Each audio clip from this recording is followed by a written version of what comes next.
My mother-in-law called me a gold digger at Christmas dinner. I smiled and said, "Actually, your son married up." Then I showed them my bank statement. Turns out, the woman they thought was after their family's money had more wealth than their entire bloodline combined. After hearing the story, you'll need to decide. Was Elena justified in hiding her wealth and humiliating her in-laws, or should she have been honest from the beginning? Guilty or not guilty? You decide in the comments. Elena Rodriguez met James Whitman at a coffee shop near the university where she was completing her MBA. She was 28, dressed simply in jeans and a sweater, studying for her final exams while working part-time as a barista to maintain her cover story. James was charming, genuine, and completely unaware that the woman serving his daily cappuccino owned a portfolio of rental properties worth $8.4 million. Elena had inherited her grandfather's modest real estate business at 22 and quietly transformed it into the largest privately owned rental empire in the county.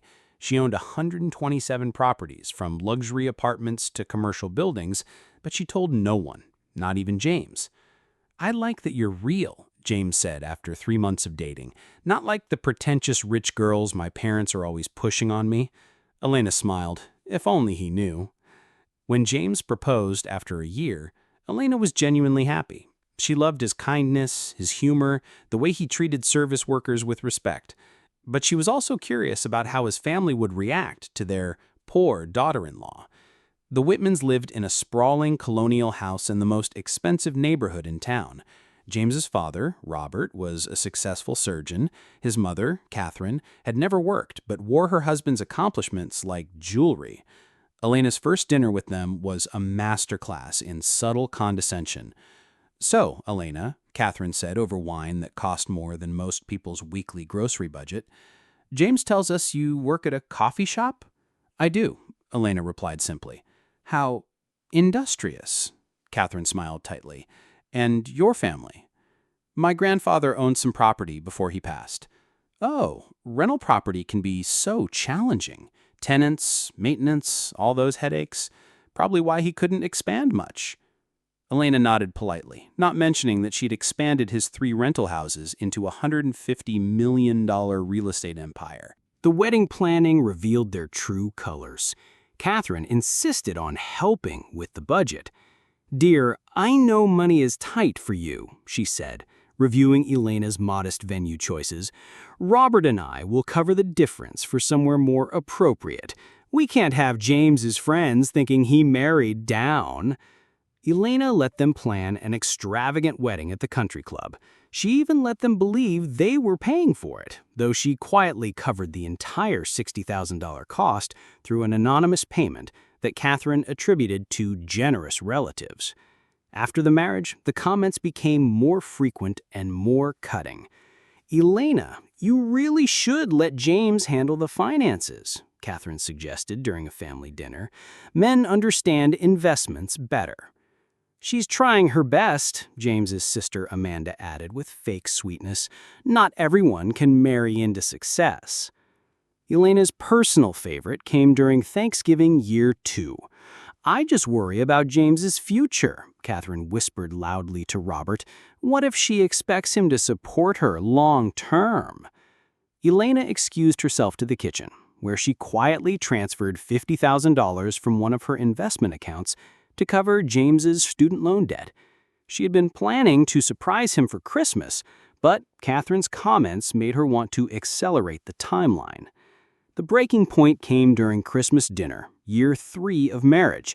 Elena wore a simple red dress from Target and brought a store-bought pie because she'd been working extra shifts at the coffee shop. Catherine had clearly been drinking. As Elena served dessert, Catherine addressed the entire table loudly. "I think we all need to acknowledge the elephant in the room.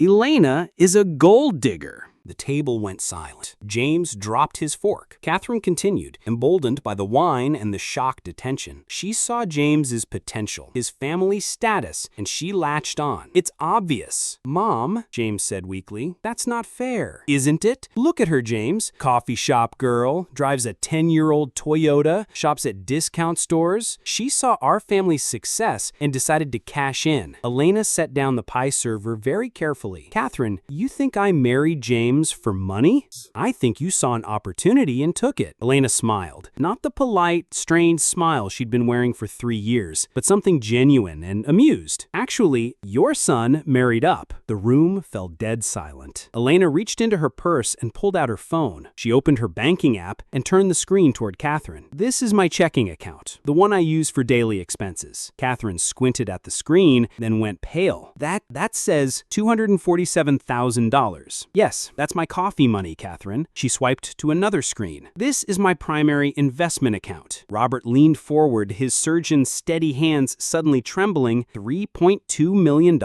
That's just liquid assets, Elena said conversationally. Should I show you the real estate portfolio? She swiped again. Rodriguez Holdings, LLC. That's my company. We own 127 rental properties across 4 counties, including...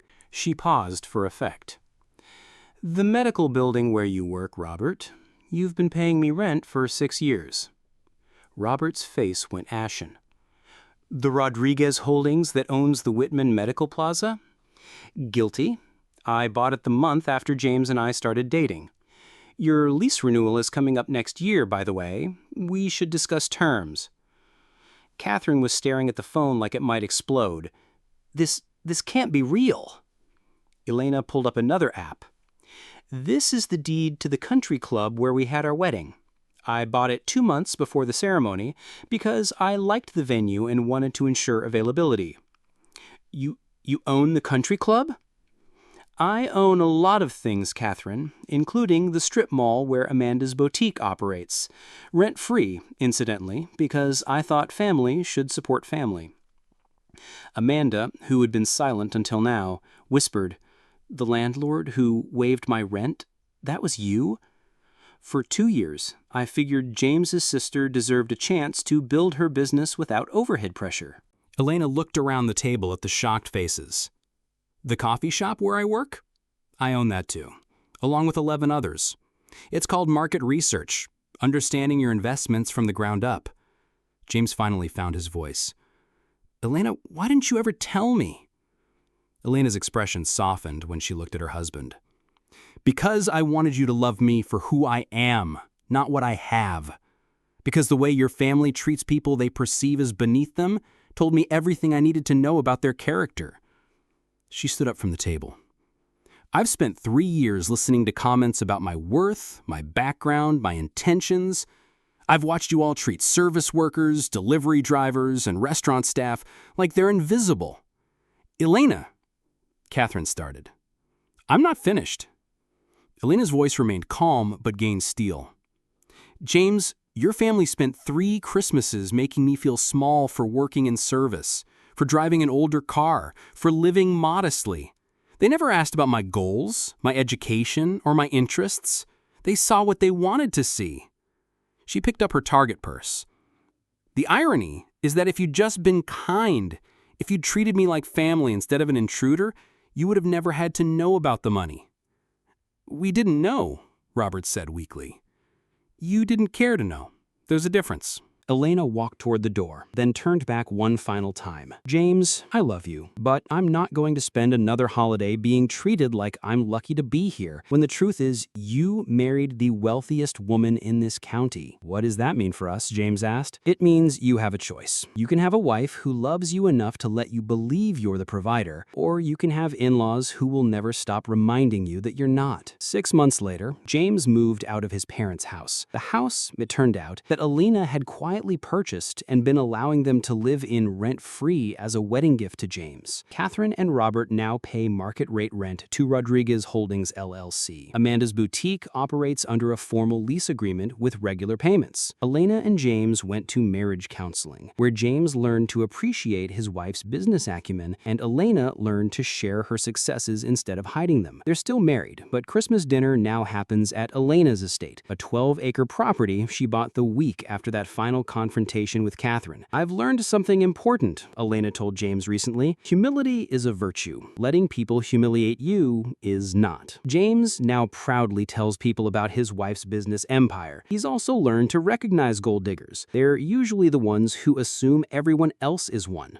Jury decision time.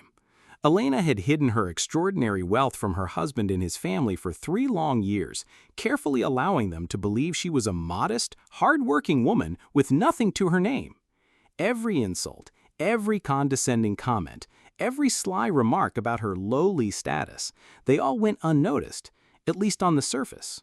She smiled, nodded, and let them believe the story they wanted to believe, all while quietly shaping a life of immense financial power.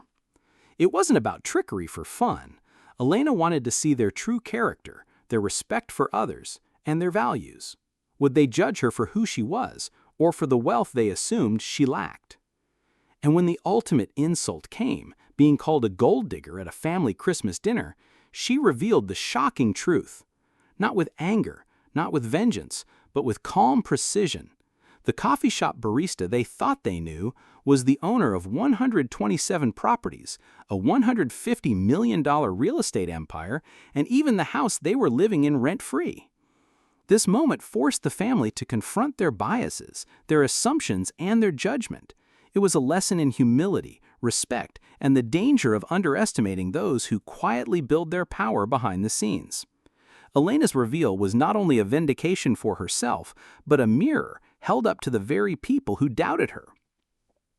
The question: was Elena justified in hiding her wealth to test the character of those who claimed to know her, or did she cross a line by manipulating perceptions and allowing her in-laws to believe falsehoods for years? Cast your verdict in the comments. Guilty?